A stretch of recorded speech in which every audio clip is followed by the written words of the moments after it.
हाँ, ये देखा?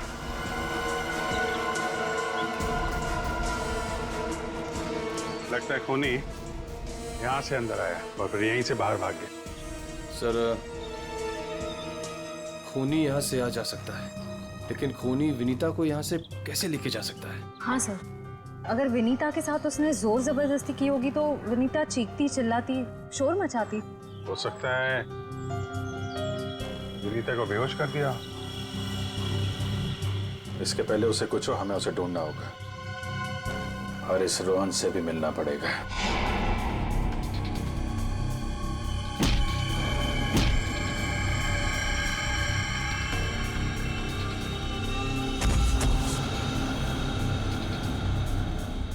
सर, अभिजीत सर ने रोहन का यही का पता बताया।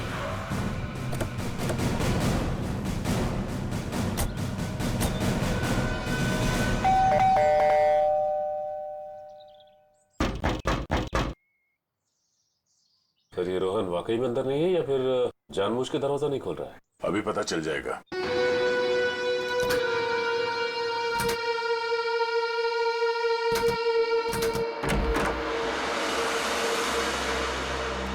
हो सकता है उसने विनीता को यहीं कहीं छुपा के रखा हो। घर में सामान भी ज्यादा नहीं है, पूरा घर खाली दिखाई दे रहा है। हाँ, वैसे भी कंगाल है वो। माँ बाप ने तो बेदखल कर दिया था उसे। सचिन,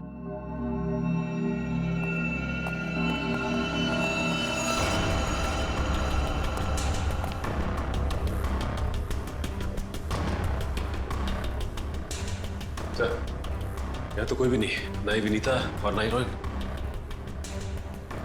हो सकता है उसने अपना ठिकाना बदल दिया। काम करो, घर की तलाशी लो, कोई ना कोई सुराग जरूर मिलेगा।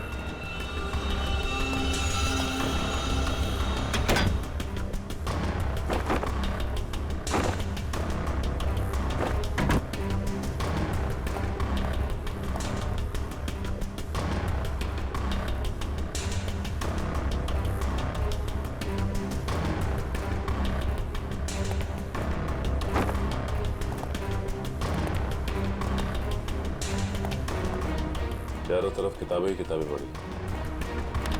लगता है इस रोहन को किताबें पढ़ने का बहुत शौक था। नजरिया बदलिए, बहुत अच्छी किताब है ये।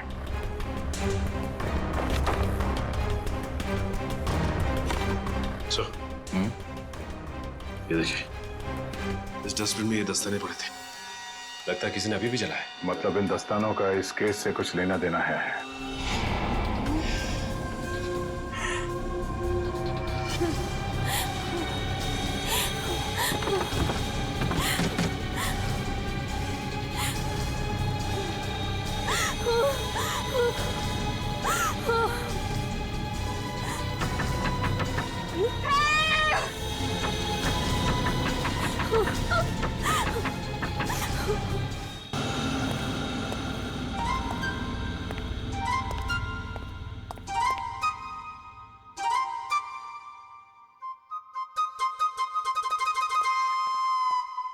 रेडी सर, मेरे इतने बड़े शरीर के इत्तू से दिमाग में ना एक बात नहीं घुस रही है।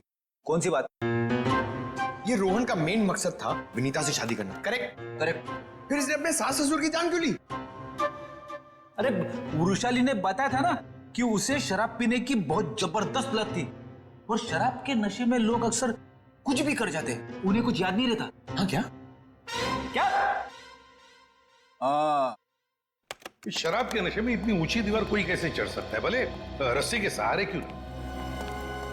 और फिर विनीता, वो तो शराब नहीं पीती, वो क्यों गई रोहन के साथ? सर वैसे भी विनीता तो उनकी सगी बेटी थोड़ी थी। जो कुछ भी हो, जो कुछ भी हो, लेकिन वो अपने माता पिता से बहुत प्यार करती थी। नहीं नहीं नहीं, कुछ और ही चक्कर है। लगता है इन दोनों को मारने का ही प्लान था। सर, हाँ, लगता है ये काम किसी लुटेरे का होगा। फ्रेडी लुटेरा नहीं हो सकता। कोई लूटने के लिए आता तो घर का सारा सामान वैसे के वैसे कैसे रहता? नहीं नहीं, ये मुजरिम जो भी है ना, उसका एक ही मकसद था, इन दोनों को खत्म करने का। सर, हाँ, एक बहुत ही हैरान कर देने वाली बात पता चली है। क्या? सर, विनीता ने 1 हफ्ते पहले फायर ब्रिगेड में फोन किया था और ये रही उस फोन कॉल की audio clip. Hello fire brigade, मेरे घर में आग लगी है, प्लीज जल्दी किसी को भेज दीजिए। मेरा एड्रेस है 603 हर्ष विहार शांति नगर। लेकिन सर, जब फायर ब्रिगेड वाले उनके घर पहुंचे तो विनीता की मम्मी माला जी ने उन्हें ये कहकर वापस भेज दिया कि वहां कोई आग वाग नहीं लगी है। हाँ, उसके घर में तो कोई आग लगने का निशान भी नहीं मिला। अरे झूठ क्यों कहा उसने? यही बात तो समझ में नहीं आ रही। फायर ब्रिगेड वाले ने खुद देखा था स्टोर रूम से धुआं निकलते हुए। उसने अंदर जाना भी चाहा, लेकिन माला जी ने उसे रोक दिया। माला जी ने फायर ब्रिगेड वाले को अंदर जाने से रोक दिया? क्यों? कुछ और ही चक्कर है।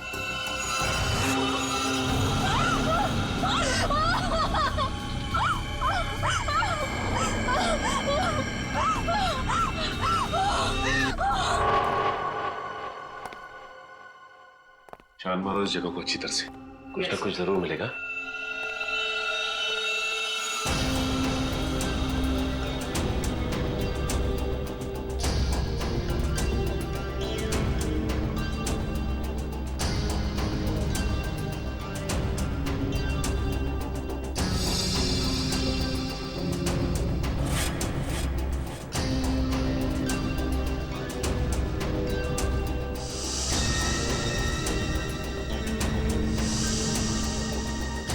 ये क्या हुआ सर? सीलिंग पे पेंटिंग बनाई। बड़ी ही अजीब बात है। देखते।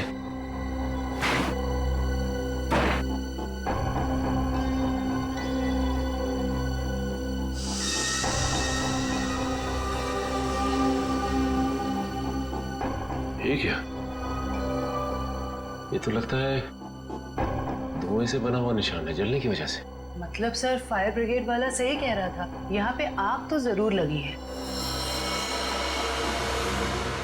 सर, इस पेंटिंग से जली हुई सीलिंग को अच्छी तरह छुपाने की कोशिश की है। लेकिन सवाल ये उठता है कि सुरेश की पत्नी ने झूठ क्यों बोला फायर ब्रिगेड से? आखिर यहाँ पे ऐसी कौन सी आग लगी थी? सीलिंग का सिर्फ यही वाला हिस्सा जला।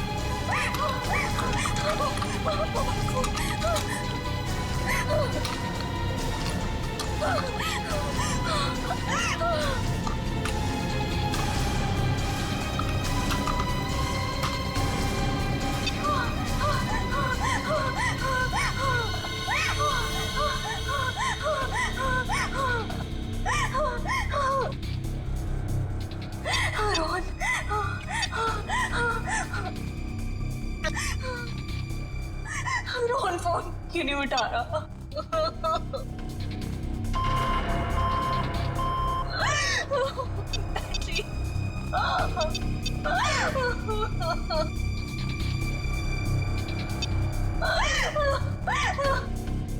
वैशाली पे फोन नहीं उठा रही।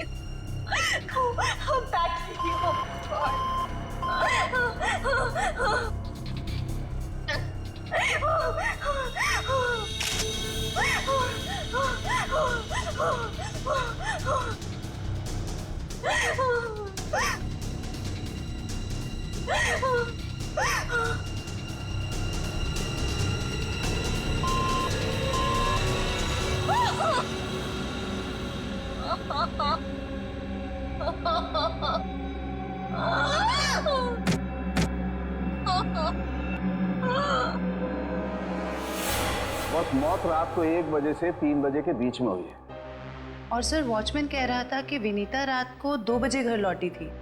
सर, अगर खून उससे पहले हुए होते तो वो चीखती चिल्लाती या बाहर जाती। मतलब खून 2 और 3 बजे के बीच में हुए हैं। सालुंके साहब, हमें जो लोहे का रॉड मिला था उसके ऊपर से खूनी के उंगलियों के निशान मिले या नहीं? नहीं, बस कोई उंगलियों के निशान नहीं मिले। नहीं मिले? रोहन के घर में से हमें आधे जले हुए ग्लव्स मिले थे। कहीं रोहन ने वो ग्लव्स तो नहीं पहने थे ये खून करते वक्त? हो सकता है, तारिका वही चेक कर रही है। सर,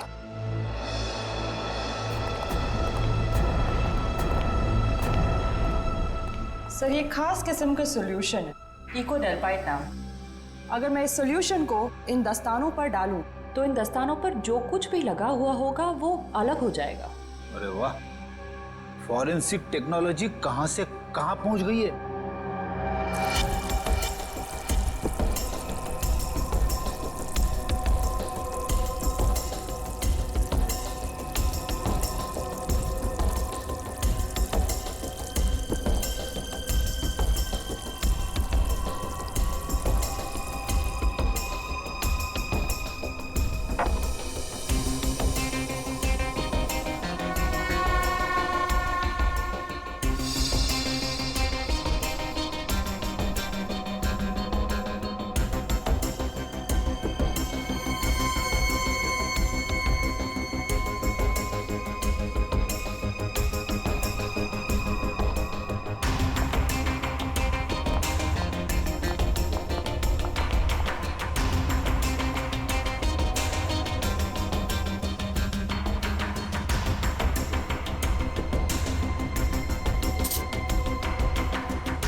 अरे इन पे तो खून लगा है, देखते हैं किसका है।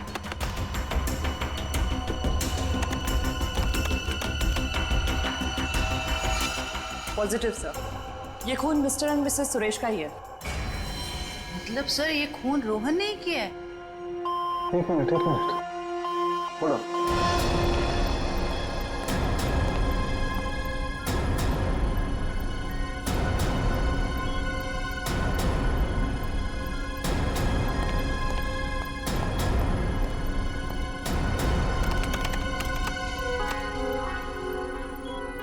बस वो देखो, दस्तानों पर ये जो दिखाई दे रहे हैं ये रस्सी के रेशे। सर कहीं ये वही रस्सी तो नहीं जो हमें विनीता के घर के बाहर मिली थी? ये डॉक्टर साहब का कंप्यूटर कैसा है? टी करते रहता है। बस दस्तानों पर रस्सी के रेशे के अलावा कुछ और भी है। क्या? थोड़ा वक्त दो, पता लगाता हूं।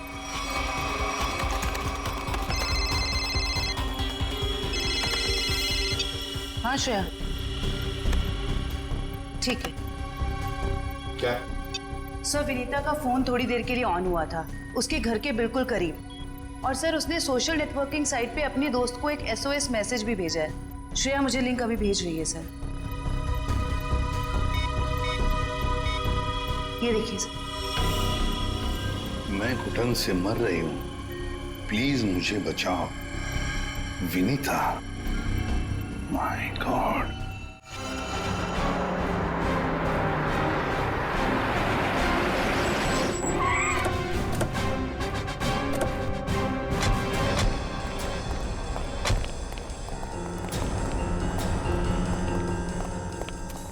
फिर मोबाइल कंपनी ने बताया कि विनीता का फोन आखिरी बार यही ऑन हुआ था। इस घने जंगल में नेटवर्क मिला, यही बड़ी बात है। जरा देखो आसपास।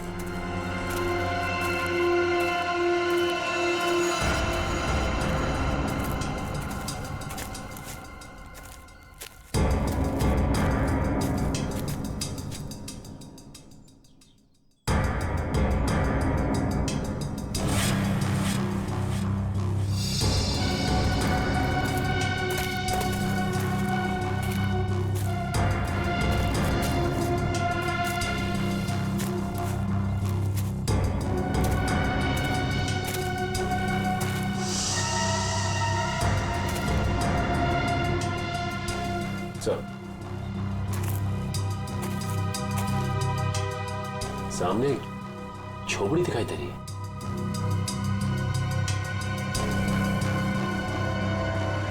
दिव्या, वंश,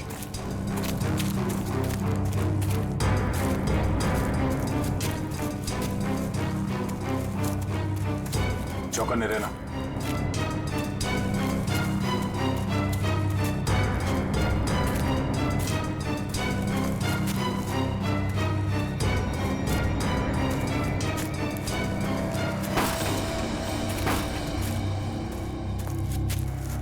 बेटा, बेटा, तो तलाशी लो।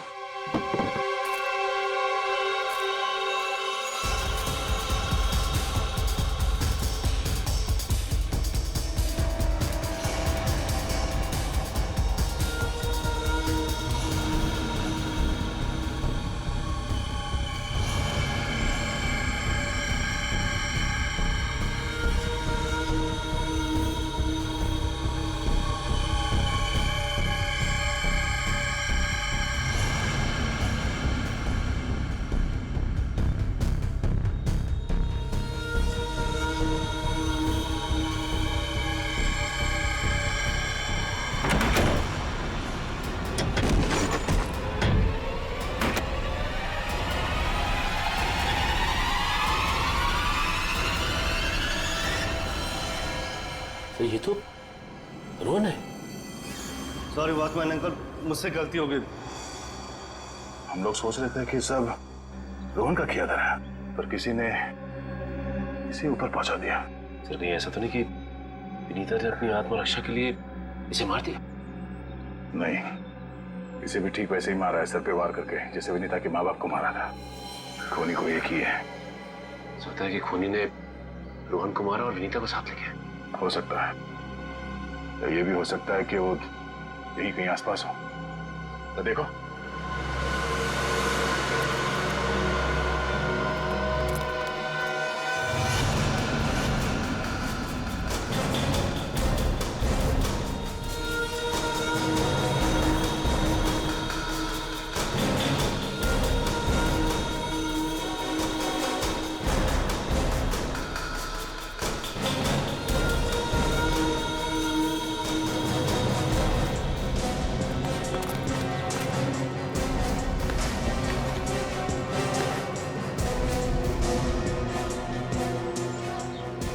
सर आसपास भी कुछ नहीं मिला। से कुछ नहीं मिला।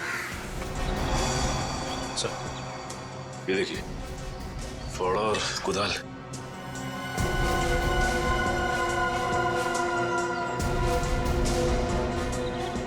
कहीं जमीन के नीचे तो नहीं? यहाँ पे खुदाई का सामान पड़ा हुआ है, जरा फाड़ो दिखा ना।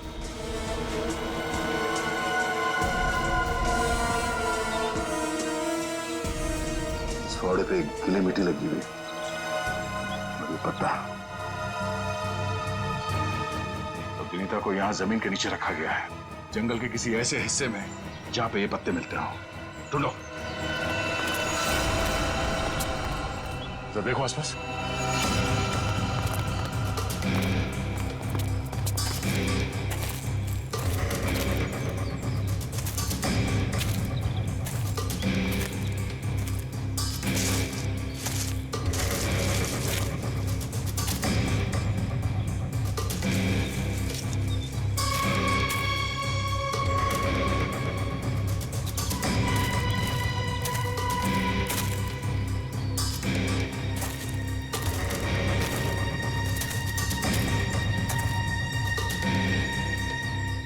सचिन, वंश, दिव्या, ये देखो, लगता है हाल फिलहाल में यहाँ खुदाई हुई है। वंश, खुदाई का औजार लिया जल्दी। सर।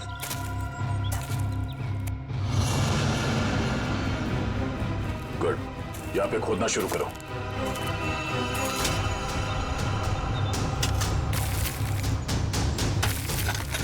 एक मिनट हट जाओ।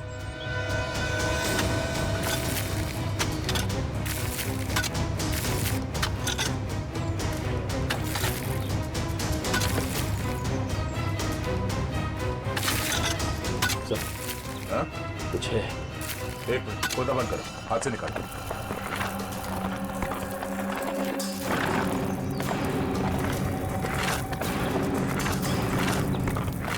तो इसके अंदर तो नहीं?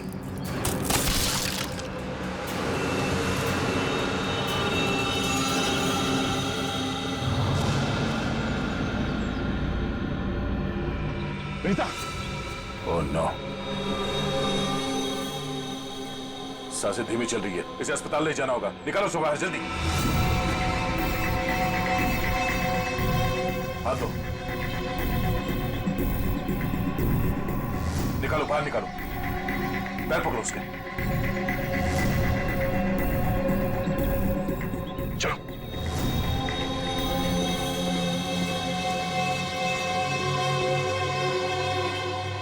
इतना समय बीत गया है, पता नहीं किस हाल में होगी विनीता। हम तो वक्त रहते उसे यहाँ ले आए। उम्मीद तो यही है कि वो ठीक हो जाएगी। ठीक भी हो जाएगी तो भी रोहन की मौत और उसके माँ बाप की मौत का सदमा पता नहीं बर्दाश्त कर पाएगी कि नहीं। मैं हमेशा कहता हूँ कि सीआईडी में सबसे मुश्किल काम यही है, किसी को किसी अपने की मौत की खबर देना। हाँ डॉक्टर साहब, कैसी है विनीता? अब खतरे से बाहर है, उन्हें होश आ गया। गुड। हम उनसे बात कर सकते हैं? हाँ बात कर सकते हैं, लेकिन वो काफी तनाव में, बहुत देर तक कम ऑक्सीजन में रहने की वजह से फिलहाल बहुत ज्यादा कमजोर है। थोड़ा संभाल के ध्यान रखिएगा इस बात का। ठीक है, हम इस बात का ख्याल रखेंगे। Thank you. चलो।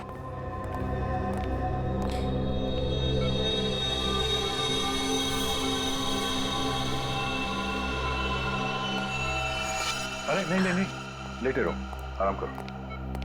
Thank you sir. डॉक्टर ने बताया कि आप लोगों ने मेरी जान बचाई। अरे हम तो बस एक जरिया थे, जान बचाने वाला तो वो है। ये ऊपर वाले की भी मुझे समझ नहीं आती। जब उसने मेरी जान बचाई तो मेरे मम्मी पापा की जान भी बचा लेते। तो तुम्हें अपने माता पिता के मर्डर के बारे में पता है? हाँ जी सर। जिस वक्त ये सब हुआ मैं नीचे हॉल में रोहन से फोन पे बात कर रही थी, तभी मैंने कुछ आवाजें सुनी। फिर क्या हुआ? और जैसे ही मैं दौड़ के ऊपर गई तो किसी ने मुझे क्लोरोफॉर्म सुंघा दिया, लेकिन मैं पूरी तरह से बेहोश नहीं हुई थी। और किसी ने मेरी आंखों के सामने मेरे मम्मी पापा का खून कर दिया। सर, जिस किसी ने भी मुझे दोबारा अनाथ किया है, आप प्लीज उसे छोड़िएगा मत। उसे फांसी होनी चाहिए, फांसी। बिल्कुल। तुम्हारे माता पिता और रोहन के खूनी को हम... क्या? रोहन का भी खून हो गया? अब मैं किसके सहारे जीऊंगी? प्लीज सर, संभालिए अपने आप को, प्लीज। अच्छा ये बताइए कि आपको कब पता लगा कि आप उस बॉक्स के अंदर बंद हैं? जब मेरी आंखें खुली तो मैं एक घुटन भरे बक्से में थी। मुझे नहीं पता था कि किसी ने मुझे जिंदा दफन कर दिया। अच्छा विनीता, उनमें से किसी का चेहरा देखा था तुमने? नहीं सर। ठीक है। आरोप साहब, दया वो जो रस्सी है, उस रस्सी पर मुझे भेड़ का बाल मिला है। उस रस्सी पे भेड़ का बाल मिला? हाँ दया, भेड़ का बाल। और भेड़ भी ऐसी वैसी नहीं, हिमालय पर रहने वाली भेड़। ओह, मतलब वो रस्सी किसी ऐसे आदमी का है जो हिमालय पर्वत के आसपास जाके आया है या फिर वहीं का रहने वाला है? बिल्कुल बिल्कुल। ठीक है डॉक्टर साहब, मैं आपसे बाद में बात करता हूँ। ओके। अच्छा हाँ दया, विनीता कैसी है? ठीक है, होश आ गया उसे। Good good. चलो ठीक है फिर, बाय। Okay sir. विनीता, ये बताओ कि तुम्हारे आसपास में कोई ऐसा आदमी है जो हाल ही में हिमालय जाके आया था क्या, या फिर वहीं का रहने वाला हो जो यहाँ पे आया हो? सिर्फ हिमालय पे नहीं, नेपाल भी गए थे मम्मी पापा। अच्छा, कब की बात है? 1 महीने पहले की। वो खुद से वहां गए थे या ये ट्रैवल एजेंट के जरिए टूर पैकेज में? टूर बुक करवाया था सर। इससे उनके पैसे भी बच जाते थे और उनके नए दोस्त भी बन जाते थे। लेकिन उन्हें नहीं पता था कि ये टूर उनकी जिंदगी का आखिरी टूर होगा। संभालो अपने आप को। विनीता, हमें उस ट्रैवल एजेंट का नंबर चाहिए। सर, विनीता के माता पिता के साथ जितने भी लोग नेपाल गए थे उन सभी से पूछताछ कर लिए। तो क्या पता चला? सर, नेपाल में एक अनाथ आश्रम है। सुरेश जी और माला जी जब भी नेपाल जाते थे वो इस अनाथ आश्रम में जरूर जाते थे। बानवीर संस्था। विनीता को भी तो यहीं से गोद लिया था माला और सुरेश ने। जी सर। हाँ, देखते हैं जरा इनसे बात करके। हेलो देखिए, मैं एसीपी प्रद्युमन बोल रहा हूँ, सीआईडी से। जी हाँ, मुंबई। अच्छा देखिए, मुझे माला और सुरेश के बारे में कुछ इंफॉर्मेशन चाहिए। हाँ, वो 1 महीने पहले आपके यहाँ आए थे ना? अच्छा, तो प्लीज एक काम करेंगे आप, वो फोटोग्राफ्स हमारे सीआईडी के वेबसाइट पर मुझे भेज देंगे आप? Okay, thank you. क्या हुआ सर? किसकी तस्वीरें मंगवाई आपने? विनीता को गोद लेने से पहले सुरेश और माला ने इसी अनाथ आश्रम से 1 साल पहले एक लड़के को गोद लिया था, गोविंद नाम में। गोविंद, लगता है फोटोग्राफ्स आ गए।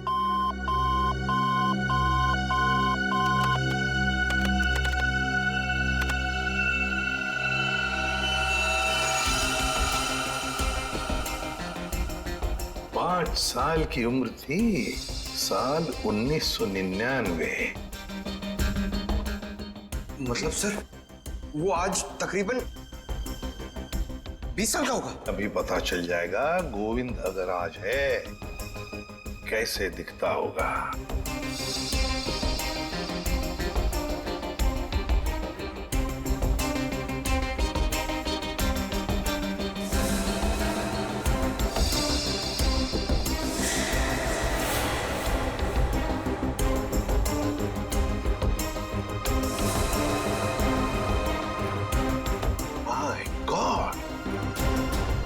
माय गॉड, ये गोविंद है।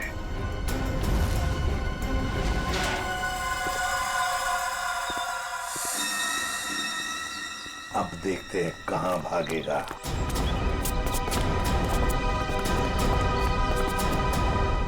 ठीक है सर, हमें देख के अंदर भाग गया है। जब गीदड़ की मौत आती है तो वो शहर की तरफ भागता है, मगर ये तो अंदर भाग गया।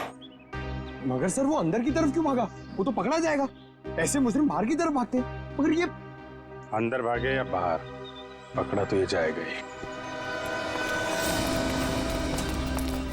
कहां गया ये?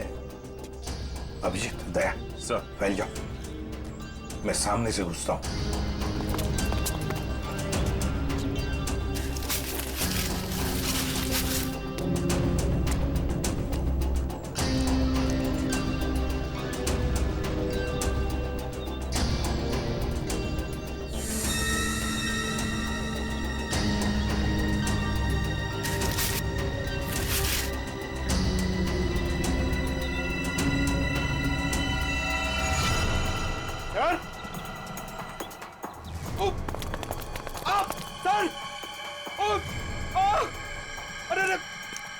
क्या हुआ? सर खुजली हो रही है सर। अरे खुजली कहां से होने लगी तुम्हें? सर बहुत तेज खुजली हो रही है सर। ये झाड़ की वजह से। अभिजीत, क्या हुआ इसे? सर ये प्लांट ये बहुत गड़बड़ है, इसकी वजह से इसको खुजली हो रही है। एक मिनट, अरे जल्दी से हॉस्पिटल ले जाओ। कुछ नहीं होगा, आ जाओ आराम से, संभाल के। तो जानबूझकर हमें यहाँ अंदर बुलवा लिया है, जाल रचा है उसने खुजली वाले पौधों का। संभल के रहना, यहीं कहीं छुपाई है।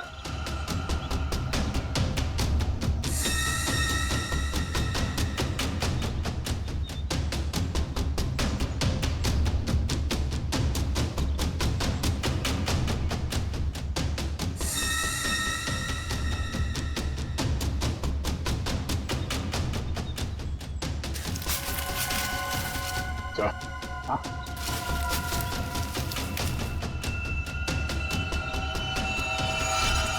चलो वहां देख लो, बहुत बना लिया पौधों को हथियार। अब विदाई का समय आ गया तुम्हारा, ससुराल चलना है। चलो प्लीज साहब, मेरे बाबूजी से इस तरह बात मत कीजिए। बहुत गड्ढे खोद लिए दूसरों के लिए, गिर गए ना उसी में। सर पानी मंगाइए सर, वरना मैं खुजली से मर जाऊंगा। पानी क्यों? खुजली का इलाज हम अपने साथ लेके चलते हैं। किसी औलाद के लिए अपने माँ बाप का खून करना इतना आसान नहीं होता सर, फिर चाहे वो माँ बाप सौतेले क्यों ना हो। गोद लिया था ना उन्होंने तुम्हें, फिर वॉचमैन को क्यों सौंप दिया? यही सच तो मैं भी जानना चाहता था सर कि मुझे गोद लेने के 1 साल बाद मेरे माँ बाप को ऐसा क्या सूझा कि उन्हें लगा उन्हें एक लड़की को गोद लेना चाहिए, और मुझे फिर ऐसे ही सड़क पर छोड़ दिया और विनीता को गोद ले लिया। क्या तुम्हें सड़क पे छोड़ दिया? हाँ सर, ऐसा बर्ताव तो कोई अपने जानवर के साथ भी नहीं करता जैसा उन लोगों ने मेरे साथ किया। वो तो भला हो मेरे बाबूजी का, जो उन्होंने मुझे रोता हुआ बस स्टॉप पर देखा और अपने साथ अपने घर ले गए, और तब मेरी अच्छी परवरिश की उन्होंने। सुरेश और माला ने पहचाना नहीं तुम्हें? नहीं सर, मैंने हाल फिलहाल में उनके घर जाना शुरू किया था। मेरे बाबूजी की उम्र हो गई थी तो मुझे लगा मुझे नौकरी करनी चाहिए। क्या तुम्हारे बाबूजी जानते नहीं थे कि तुम उनके मालिक के बेटे हो? नहीं सर, जब मैं उन्हें मिला था तब वो वहां काम नहीं करते थे। और सर मैं इसे कोई इत्तेफाक नहीं कहूंगा, तो भगवान ने मेरे साथ इंसाफ की। तुम्हें किसने अधिकार दिया सजा देने का?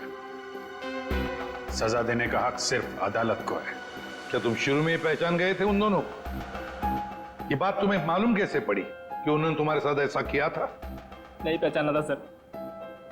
एक दिन मैं बगीचे में काम कर रहा था तो माला मैम साहब ने मुझे घर के अंदर बुलाया था किसी काम से। विनोद! जी मैम साहब।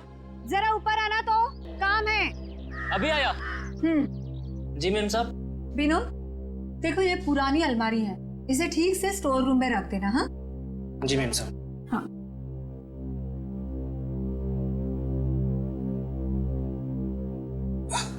क्या हुआ विनोद, बहुत भारी है क्या? बहुत ज्यादा भारी मैम साहब। एक काम करता हूँ, इसमें से कुछ सामान बाहर निकाल लेता हूँ। मगर निकाला हुआ सामान फिर से रख देना अंदर। हाँ जी मैम साहब। हाँ।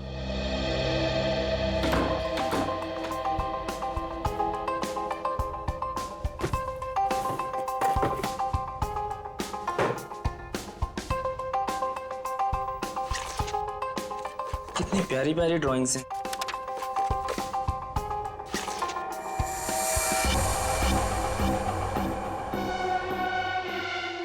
ये तस्वीर तो मेरे बचपन की है।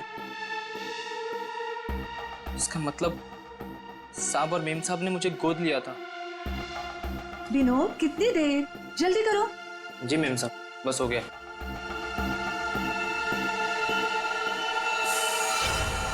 और फिर तुम नेपाल गए सच्चाई का पता लगाने? हाँ सर, और जब मुझे सच का पता चल गया तो मैंने पूरे परिवार के नाक में दम करना शुरू कर दिया।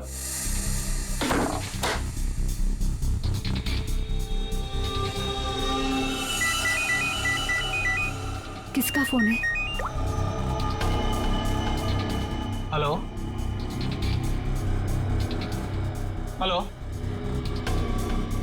अरे जवाब क्यों नहीं दे रहे हो? हेलो, कौन है? ऐसा क्यों किया? कौन बोल रहा है? आपका बेटा। बेटा? क्या? बताइए, ऐसा क्यों किया? मुझे अपना बनाकर फिर से अनाथ क्यों कर दिया? देखो, ऐसी बातें फोन पर नहीं होती है। आमने सामने मिलो, फिर बैठ के बात करते हैं। बताइए कहाँ मिलना है? मेरे घर। ठीक है, पहुंच गया।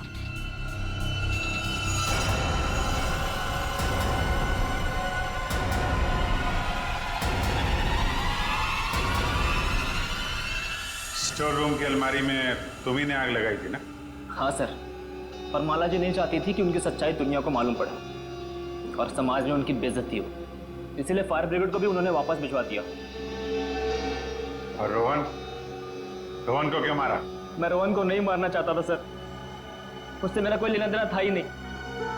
मैं तो उसके घर गया हुआ था वो दस्ताने रखने के लिए, ताकि आप लोगों को दस्ताने उसके घर से मिले और आप लोग उस पर शक करें। उसने मुझे देख लिया सर, मजबूरन मुझे उसे मारना पड़ा। बदले की आग में तुमने 3 खून किए, एक मासूम को जिंदा दफनाने की कोशिश भी की। ये कैसा बदला? ये बदले की आग तुम्हें फांसी के फंदे तक ले जाएगी, फांसी के फंदे तक।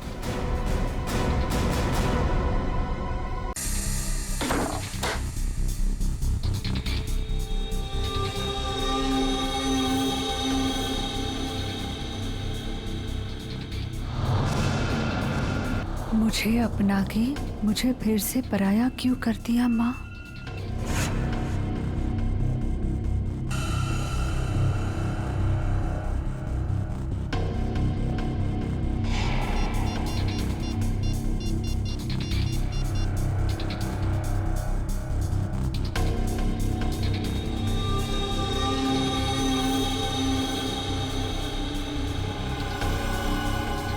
क्या आपने मुझसे कभी प्यार नहीं किया माँ?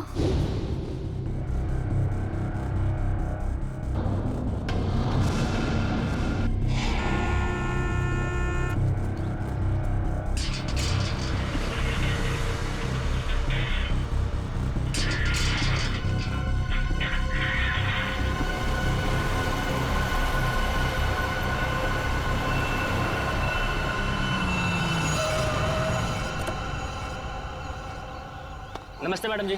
नमस्ते।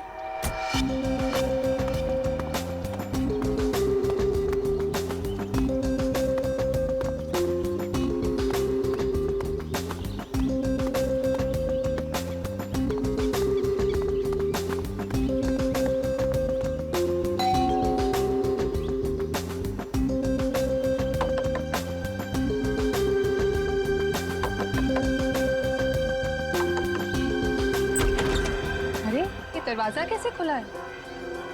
विनीता, विनीता, विनीता, कहाँ हो तुम? सो रही हो क्या? विनीता। अंकल, आंटी, कोई आवाज क्यों नहीं दे रहा है?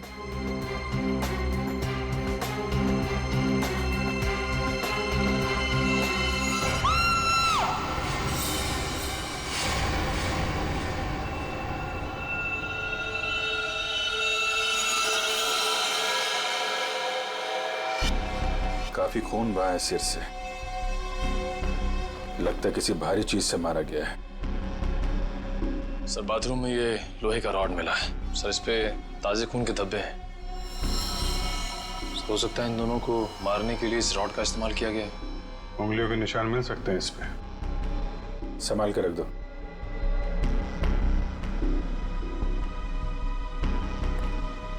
वैशाली जी, आपने सबसे पहले देखा लाशों को? मैंने और मेरी फ्रेंड विनीता ने टेनिस खेलने का प्लान बनाया था। जब मैं यहाँ आई तो विनीता मुझे नहीं मिली और अंकल आंटी की लाश।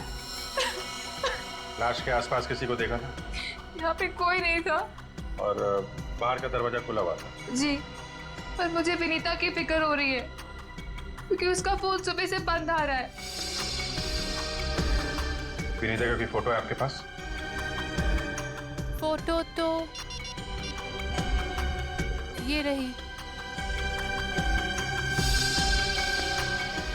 वंश सर, ये फोटो सब चेक ना किया और पुलिस स्टेशन में भेजो। इसकी जान को खतरा हो सकता है। सर। और आप हैं यहाँ के वॉचमैन। वॉचमैन का मतलब समझते हो? घर का रखवाला। ये रखवाली की तुमने अपने मालिक और मालकिन की?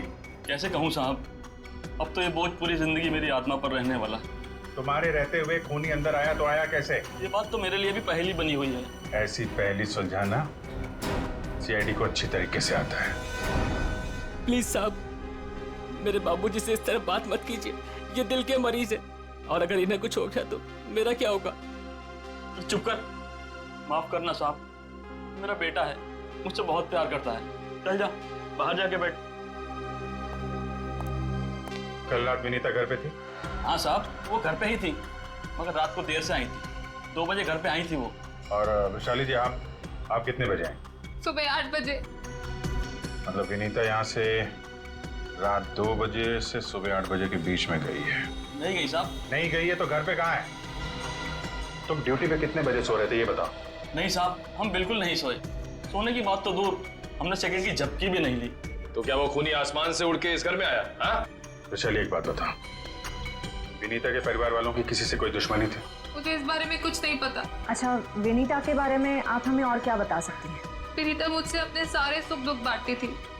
बस उसे अपने अनाथ होने की हीन भावना महसूस होती रहती थी। एक मिनट, आपने कहा कि विनीता अनाथ है? अंकल आंटी ने उसे गोद ले रखा था। अच्छा, विनीता का सुरेश जी और उनकी पत्नी के साथ कैसा संबंध था? बहुत अच्छा था, जैसे कि उसके सगे माँ बाप हो। पर विनीता से वो एक ही बात से नाराज होते थे। कौन सी बात? रोहन। ये रोहन कौन है? वो सुरेश अंकल के दोस्त धनराज जी का बेटा था। उससे विनीता बहुत प्यार करती थी, पर इन्हें ये रिश्ता जरा भी मंजूर नहीं था। रोहन ठीक आदमी नहीं था क्या? एक नंबर का शराबी। उसकी शराब पीने की लत की वजह से उसके माँ बाप ने उसे जायदाद से बेदखल कर दिया था। शराब पीने के बाद उसे कुछ भी होश नहीं रहता। एक बार तो उसने मेरे सामने इतना बड़ा ड्रामा क्रिएट किया था। विनीता दरवाजा खोलो, खोलो दरवाजा। मैंने कहा दरवाजा खोलो वरना मैं दरवाजा तोड़ दूंगा। रोहन, मैं तुमसे अभी कोई बात नहीं कर सकती, प्लीज चले जाओ यहाँ से। मुझे अभी बात करनी है, मुझे इसी वक्त बात करनी है। खोलो दरवाजा, खोलो। साहब बिटिया ने मना किया ना, वो आपसे नहीं मिलना चाहती है, आप जाइए यहाँ से। विनीता, ये क्या कर रही हो? दरवाजा मत खोलो। मुझसे इस तरह से बात करने वाला चला। हाँ विनीता, तुम्हारे पापा एकदम सही कह रहे हैं। अभी वो होश में नहीं है, दरवाजा मत खोलना। और अच्छे से समझा दे कि दोबारा मुझसे पंगा ना ले। हट। विनीता, ये क्या ड्रामा लगा रखा है रोहन? चलो, अभी चलो यहाँ से। अरे, और माफी मांगो इनसे। सॉरी, सॉरी वॉचमैन अंकल, मुझसे गलती हो गई। ये मेरी बदतमीजी की कीमत। दारू पी के तुम कुछ भी करते हो ना, कुछ भी बकते हो। चलो यहाँ से, चलो रोहन।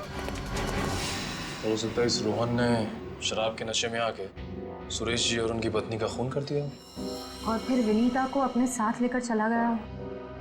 इस रोहन का नंबर है आपके पास? हाँ, नंबर तो है मेरे पास। 1982345561।